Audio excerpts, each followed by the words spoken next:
함께 나눌 하나님 말씀 로마서 3장 25절 말씀입니다. 신약 성경 로마서 3장 25절 우리 한 절 말씀인데요. 우리 같이 읽고 우리 말씀 나누겠습니다. 제 성경은 신약 성경 243쪽입니다. 로마서 3장 25절 우리 함께 읽겠습니다. 이 예수를 하나님이 그의 피로써 믿음으로 말미암는 화목제물로 세우셨으니 이는 하나님께서 길이 참으시는 중에 전에 지은 죄를 간과하심으로 자기의 의로우심을 나타내려 하심이니. 아멘. 이번 고난주간 기도회 가운데 우리가 십자가 앞에 나아갈 때마다 십자가의 그 의미와 목적을 다시 한번 발견하고자 우리 합니다. 우리 잔 스타트 목사님의 그리스도의 십자가라는 책을 바탕으로 계속 말씀을 나누고 있는데요. 십자가에 달리신 예수님을 바라볼 때에 우리는 발견합니다. 그 죄 없으신 예수님을 십자가에 못 박도록 넘겨준 우리의 그 은밀한 죄와 내적 동기들이 무엇이었는지를 발견합니다. 드러나는 거죠. 십자가에 달려 고통 속에서 나의 하나님 어찌하여 나를 버리셨나이까 절규하시는 예수님을 바라보며 십자가에서 부어진 그 하나님의 진노가 무엇인지 드러납니다. 그리고 동시에 그 진노의 십자가, 하나님의 그 진노는 동시에 하나님의 거룩한 사랑, 다른 것을 만족시키는 그 무엇보다도 하나님 자신의 그 사랑의 속성을 만족시키는 그런 불같은 하나님의 그 사랑이 드러납니다.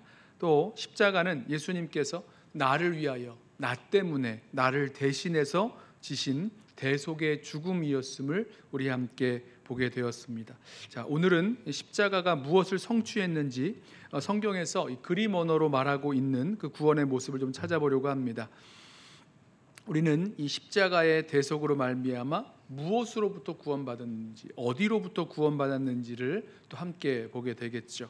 자, 성경은 하나님께서 자기 백성을 구원하신다라고 말씀하시고 또 예수님께서 우리를 구원하러 오셨다라고 분명하게 말씀합니다. 인자가 온 것은 잃어버린 자를 찾아 구원하려 함이다 말씀합니다. 또 주 예수를 믿으라 그리하면 너와 내 집이 구원을 받으리라 말씀하셨어요. 예수님께서 우리가 받아야 할 그 죄의 형벌을 십자가에서 대신 받으신 결과 하나님은 구원을 이루셨습니다. 자, 성경은요, 이 구원을 묘사할 때 몇 가지 그림 언어를 사용합니다. 자, 마치 교회를 우리 말씀을 읽을 때 우리 교회를 그리스도의 신부, 그리스도의 몸, 아니면 뭐 하나님의 양떼 이렇게 표현하는 거, 이 그림 언어죠. 성령의 전이다 이렇게 표현하는 것들, 마치 이와 같이 그리스도를 통해서 이루신 구원을 화목, 또 속죄, 칭의, 화해라는 그런 그림 언어로 표현합니다.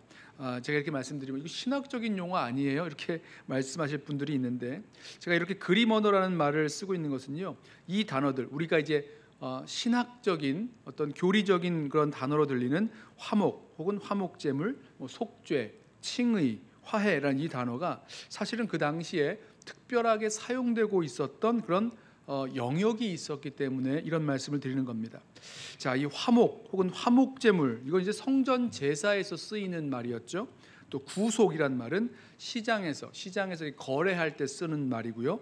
또 칭의, 이것은 이제 법정에서 쓰는 말이고, 화해, 이거는 가정이나 가족에서 경험할 수 있는 그런 말들입니다. 자, 이 구원을 묘사하는 언어들을 쓸 때에 이 말들이 어디에서 사용되었는지 그 그림을 가지고 이해할 때 우리가 이 구원의 그 의미를 우리가 좀 보게 되죠. 자, 먼저 화목입니다.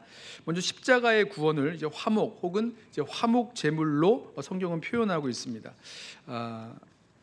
이 로마서 3장 25절 말씀에 이 예수를 하나님이 그의 피로써 믿음으로 말미암는 화목 제물로 세우셨으니 이렇게 말씀합니다. 또 요한일서 2장 2절 그는 우리 죄를 위한 화목 제물이니 라고 말씀하죠.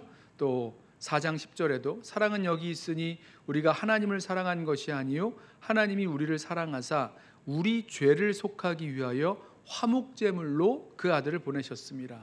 보세요. 이 화목제물이라는 단어, 또 화목이라는 단어는요, 성전 제사에서 하나님의 분노, 하나님의 진노를 이렇게 누그러뜨린다, 하나님의 진노를 거둔다라는 의미에서 사용했던 단어입니다. 우리 어제 그 우리의 죄를 향한 하나님의 그 진노를 대신 받으셨다, 이 말씀 나눴죠. 그리스도의 십자가가 하나님의 진노, 우리가 받아야 할 하나님의 진노를 대신 받은 대속의 십자가다, 이 말씀을 나누었어요.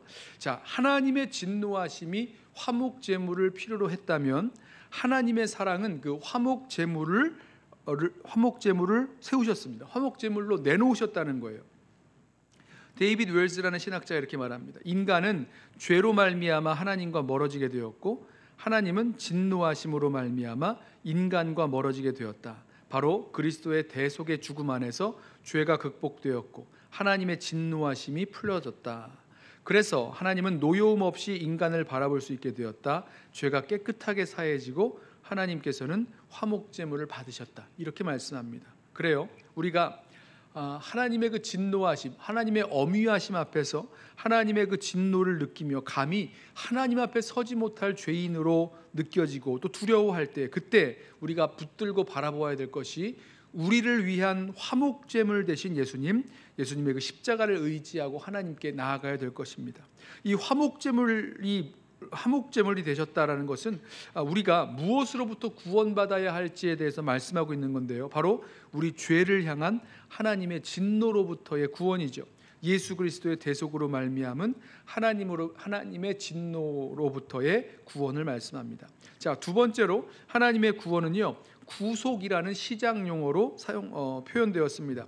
저는 이 구속이라는 말을 들을 때마다 생각나는 친구가 있는데, 이 친구가 하는 말이, 자기는 성경에서 구속받았다라는 말을 들을 때마다 감옥에 갇힐 때 구속된다 그러잖아요. 뭐 법정에서 구속된다거나 뭐 구속영장을 신청한다거나 할 때 그 구속, imprisonment라는 뜻으로 알았다는 거예요. 자, 성경에 나오는 구속은 그런 뜻이 아니죠.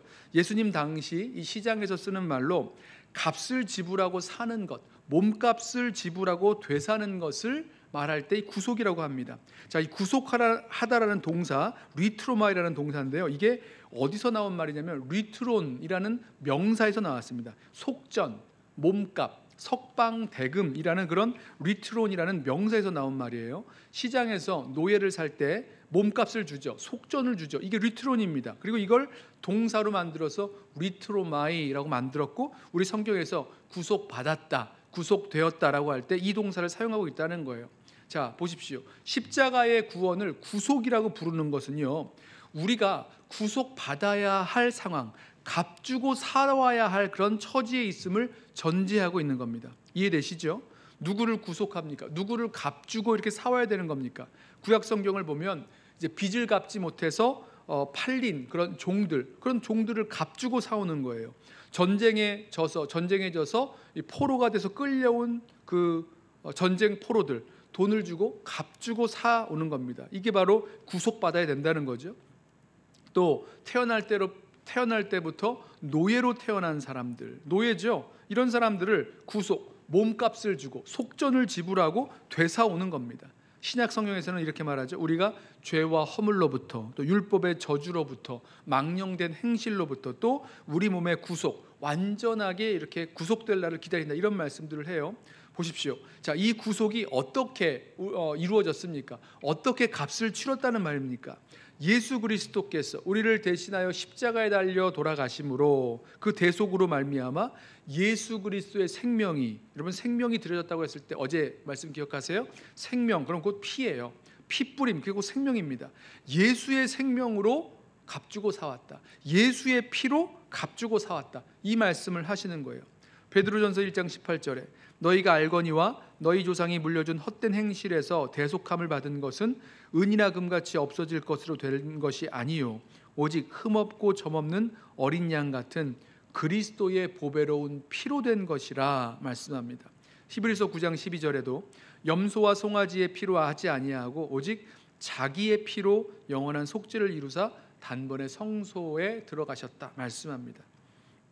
자, 이렇게 구속의 결과, 몸값을 지불하고 우리를 사신 결과, 그리스도는요 우리 성도와 우리 교회의 주인이 되십니다. 계시록을 보면 이렇게 표현해요. 어린 양 예수께서 사람들을 피로 사서 주님께 드렸다, 하나님께 드리셨다, 이렇게 말씀하고요. 베드로 사도도 이 거짓 선생들에게 말하기를 예수 그리스도를 자기들을 사신 주, 값주고 사신 주이신데 그 나를 사신, 우리를 사신 그 주님을 부인했다, 이렇게 말합니다. 사도 바울도 같은 말을 하죠. 성도들을 성령의 전이라고 하면서 너희가 값으로 산바되었다, 이렇게 말씀합니다. 고린도전서 6장 19절이에요.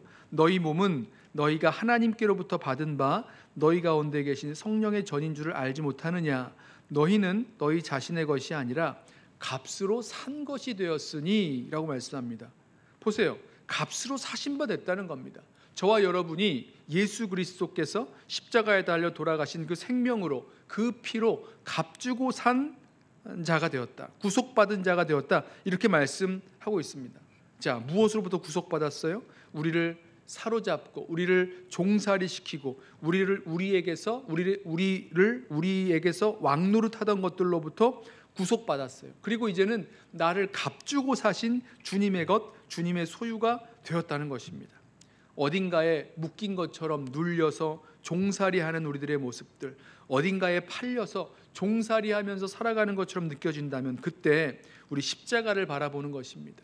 그리스도의 십자가가 나를 그 피값 주고 그 생명 주고 사셨다는 겁니다. 나를 억누르고 종살이 시키던 그 모든 것에서 구원해 내셨다는 거죠. 결국 우리 인생의 주인, 우리 교회의 주인은 다른 것이 될 수 없죠. 자신의 그 피값으로 우리를 사신 우리 주 예수 그리스도의 것 될 수밖에 없는 것입니다. 자, 세 번째로 구원에 관한 그 그림 언어는요, 칭의입니다. 칭의. 로마서 5장 9절 말씀 이렇게 말씀하죠.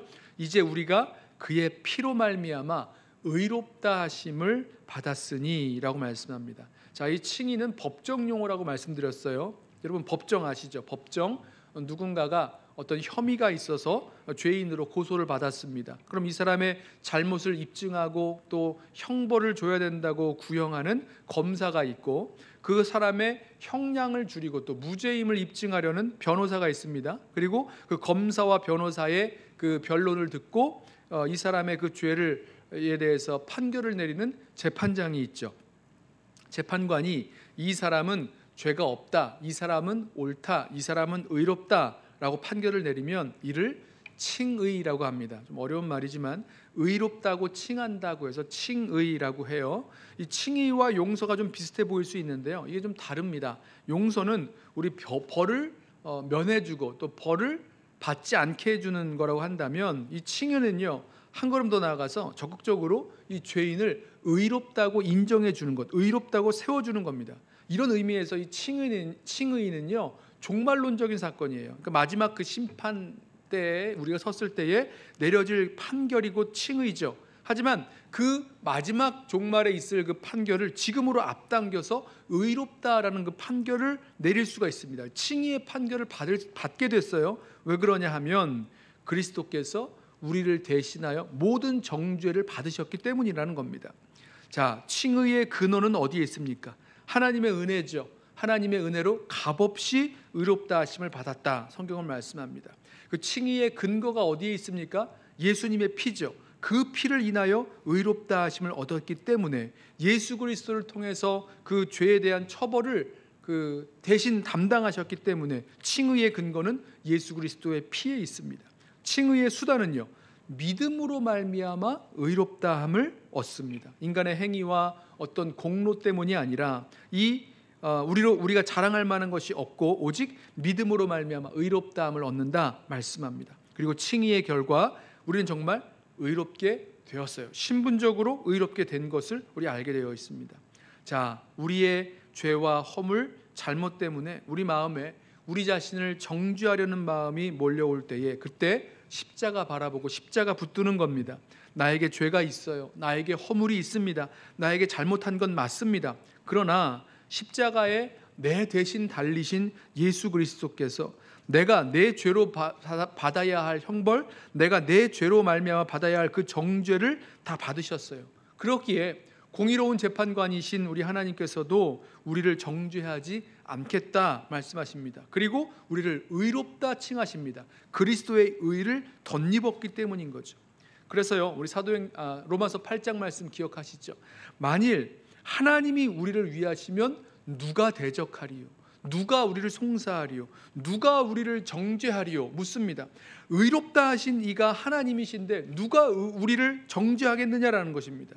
누가 우리를 그리스도의 사랑에서 끊을 수 있겠느냐는 겁니다. 사망이나 생명이나 천사들이나 권세자들이나 현재일이나 장래일들이나 다른 아무 피조물이라도 우리를 우리 주 그리스도 예수 안에 있는 하나님의 사랑에서 끊을 수 없느니라 말씀하죠. 여러분, 정죄감이 밀려 들어올 때에 우리 스스로 우리 자신을 자책하고 또 정죄하는 그런 마음이 들을 때에, 그때 예수 그리스도 안에서 믿음으로 의롭다 말씀하시는 그 칭의의 십자가를 우리 함께 붙들고 나아가길 원합니다. 자, 마지막으로 구원의 네 번째 그림 언어는 화해입니다. 화해라는 말, 여러분 화해 아시죠? 화해한다는 건요, 전제하고 있는 게 있는데 원래의 관계가 있었어요. 좋은 관계가 있었는데 이게 파괴되었다는 겁니다. 그랬다가 이제 다시 회복되는 것, 이게 화해잖아요. 자, 그리스도에 의해서 하나님과 우리 사이가 화해되었다, 이 말씀을 드리는 겁니다. 이 화해의 반대는 소외죠. 이 관계가 끊어져서 서로 멀리 떨어져 있는 그 상태입니다. 성경은요, 여기에 조금 더 강한 의미를 더해서 이 화해의 반대가, 화해하기 전에 그 상태가 적대감을 가지고 있는 원수된 상태라고 말씀합니다. 그러니까 하나님과 우리가 원수되어 있었다라고 말씀해요. 자, 하나님과 원수되었고 소외되었던 상태에서 이 화해가 시작되는데요, 하나님과의 화해는 어떻게 시작되는 겁니까? 죄로 말미암아 하나님으로부터 분리되어 있었던 우리, 나뉘어 있었던 우리가 예수 그리스도의 대속으로 말미암아 하나님께 나아갈 수 있게 되었다는 겁니다. 그게 화해죠. 로마서 5장 보시면 하나님과 화해되었다는 말과 하나님을 우리가 의로움 받았다는 말, 의롭게 되었다는 말이 병행됩니다. 우리 아까 읽었던 5장 9절 말씀과 10절 말씀 보겠어요. 그러면 이제 우리가 그의 피로 말미암아 의롭다 하심을 받았으니 더욱 그로 말미암아 진노하심에서 구원을 받은 것이니, 우리가 원수 되었을 때에 그의 아들의 죽으심으로 말미암아 하나님과 화목하게 되었은즉 화목해 된 자로서는 더욱 그의 살아나심으로 말미암아 구원을 받을 것이니라. 보세요, 의롭다 하심을 받았다, 그의 피로 의롭다 하심을 받았다, 또 뭐라고 말씀합니까? 아들의 죽으심으로 하나님과 화목하게 되었다, 이렇게 말씀합니다. 그리고 그것을 꼭 구원을 받았다라고 말씀하는 거죠. 자, 이 칭의와 화해는 서로 관련이 있습니다. 물론 차이도 있어요. 칭의는 아까 말씀드린 대로 법정에서 이루어지는 의롭다고 하는 그런 법정에서 이루어지는 것이라면, 화해는요, 마치 가정에서 자녀와 아버지 사이에 깨어져 있었던, 또 아버지께 나아갈 수 없었던 그런 관계가 회복되는 것을 말합니다. 그러니까 칭의의 결과 화해할 수 있게 된 거죠. 자, 하나님과 화해되었다, 하나님과 화해했다라는 것을 가장 잘 드러내는 말은요, 이제 하나님 아버지께로 나아갈 수 있게 되었다는 겁니다. 에베소서 2장 16절, 하나님과의 그 화목을 말할 때 그 결과 혹은 그 목적을 뭐라고 말하는지 잘 들어보세요. 에베소서 2장 16절, 십자가로 이 둘을 한 몸으로 하나님과 화목하게 하려 하심이라. 원수된 것을 십자가로 소멸하시고 또 오셔서 먼 데 있는 너희에게 평안을 전하시고 가까운 데 있는 자들에게 평안을 전하셨나니, 이는 그로 말미암아 우리 둘이 한 성령 안에서 아버지께 나아감을 얻게 하려 하심이라. 자, 하나님과 화목하게 하셨다, 그 결과가 무엇입니까? 아버지께 나아감을 얻게 하려 하셨다는 거예요. 또 있어요. 히브리서 10장 19절에도 우리가 예수의 피를 힘입어 성소에 들어갈 담력을 얻었다 말씀을 하는데, 22절 마지막에 보면 참마음과 온전한 믿음으로 하나님께 나아가자, 이렇게 말씀합니다. 그래요, 하나님과의 화해, 이것은요, 하나님께 나아갈 수 있게 되었다는 거죠. 하나님과 우리 사이의 그 관계가 회복되었음을 말씀하고 있습니다. 자, 이 하나님과의 그 화해는요, 성경을 보면 이제 이 수직적인 면에서 이제 수평적인 면으로 계속 연결이 되어집니다. 그러니까 우리를 하나님과 화해했을 뿐만 아니라 그분의 새로운 공동체 안에서 서로 다른 사람들과 화해시켰다, 이렇게 말씀하고 있죠.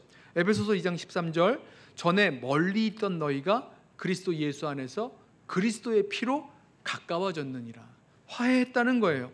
서로를 나누고 있었던 율법의 법규를 다 폐하셨고, 자기 안에서, 그리스도 안에서 새로운 한 사람을 지으셨어요. 화해의 결과 하나의 새롭고 통일된 그런 인류가 탄생합니다. 십자가를 통해서 하나님과 화해했고, 그 화해한 사람들, 그 사람들이, 서로 화해한 사람들이 이제 하나님 나라의 시민이요, 서로 가족과 형제와 자매가 되었다는 거죠. 그리스도 몸의 지체가 되었다는 겁니다. 이게 더 하나 더 확장되는데, 고린도후서 5장을 보시면 하나님과 화해되고 서로 화해된 우리 교회 공동체가 그리스도를 대신하여 화해의 대사가 됐다, 이렇게 말씀합니다. 화해의 사신이라고 말하죠. 자, 고린도후서 5장 18절, 모든 것이 하나님께로서 났으며 그리스도로 말미암아 우리를 자기와 화목하게 하시고 또 우리에게 화목하게 하는 직분을 주셨으니 곧 하나님께서 그리스도 안에 계시사 세상을 자기와 화목하게 하시며 그들의 죄를 그들에게 돌리지 아니하시고 화목하게 하는 말씀을 우리에게 부탁하셨느니라. 그러므로 우리가 그리스도를 대신하여 사신이 되어 하나님이 우리를 통하여 너희를 권면하신 것 같이 그리스도를 대신하여 간청하노니 너희는 하나님과 화목하라. 길지만 우리에게 화목해 하는 직분을 주셨다는 겁니다. 하나님과 화해했고 또 서로 화해했고 그리고 화목하게 하는 직분을 우리에게 주셨다. 그리스도를 대신하여 이 화해의 사신이 되었다, 이 말씀을 하고 있습니다. 자, 우리가 이 십자가에서 이루신 이 그리스도의 이 화해를 우리 마음에 기억해야 될 때가 있죠. 언제입니까? 우리가 하나님 앞에 화해되지 못한 것처럼 느껴질 때, 그래서 하나님께 나아가지 못하고 너무 소외되고 멀리 떨어져 있는 것처럼 느껴질 때에 있어요. 그때 어떻게 해야 됩니까? 예수 그리스도께서 우리를 위하여 대신 십자가에 달리신 것은 우리를 하나님과 화해하게 하시려고 하셨다는 것, 또 우리가 서로 성도들 사이에 서로 화해하지 못하고 불평하고 불화하고 서로 멀어질 때에 우리 주님의 공동체는요, 하나님과 화해했고 또 서로가 화해한 공동체, 그리고 그리스도를 대신하여 화해의 대사가 된 공동체인 것을 기억하면서 정말 주님 안에서 하나 되고 또 화해하는 그런 길로 나아갈 수 있기를 소원합니다. 자, 4가지 말씀을 드렸어요. 신약 성경에서 말하는 그 구원의 4가지 그림 언어를 말씀드렸습니다. 자, 화목제물, 성전의 화목제물이 드려지는 성전의 이미지, 성전의 그림 언어 기억하시기 바랍니다. 구속, 이 몸값을 주고 사는 그런 시장의 이미지였죠. 또 칭의, 의롭다 칭함을 받는 법정의 이미지, 그리고 소외되고 원수된 것이 화목해 되는 그런 가정과 가족의 이미지를 보았습니다. 자, 사실 이 구원의 그림들, 지금 나눈 이 4가지의 구원의 그림들은요, 우리가 그리스도 없이 살아갈 때, 그 구원받지 못했을 때에 그 우리의 모습이 어떠한지를 나타냅니다. 또 구원받은 이후에도 이런 모습들이 우리 삶에서 경험되어지고 느껴질 때가 있어요. 우리에게 있는 부족한 부분이죠. 우리가 어디로부터 구원받았고 또 어디로부터 구원받으며 살아가야 될 것인지, 그리고 여기에서 그 구원의 완성이 이루어지게 될 터인데, 들어보세요. 화목은 우리에 대한 그 하나님의 진노, 우리가 하나님의 진노 아래 있는 우리의 처지를 말씀하고 있습니다. 또 구속은요, 죄의 노예 상태에 있음을 말씀합니다.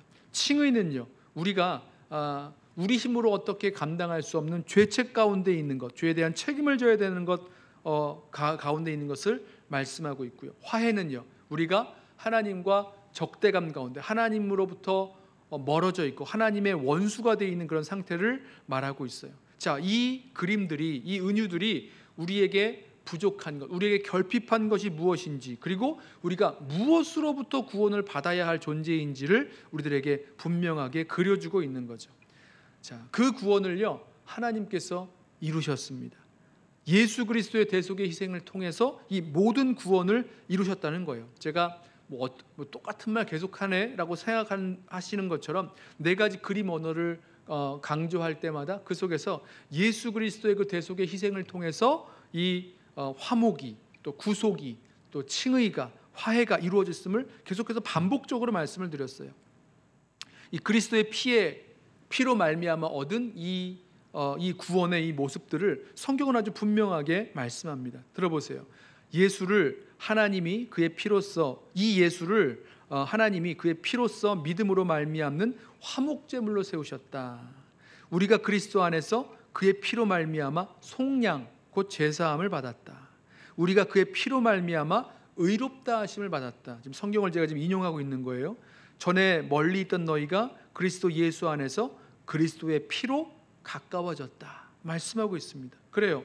그리스도의 십자가에서 흘리신 피, 그리스도의 십자가에서 이루신 그 하나님의 구원을 우리 기억하면서 우리가 그 십자가 없이 있었던 우리의 비참한 현실들, 진노 아래 있었고 죄의 노예 상태로 있었고 감당할 수 없는 죄의 책임 가운데 있었고 그리고 하나님으로부터 원수되고 멀리 떨어진 상태에 있었던 우리들의 모습을 그 십자가의 아래서 우리 발견할 수 있게 되기를 소원합니다.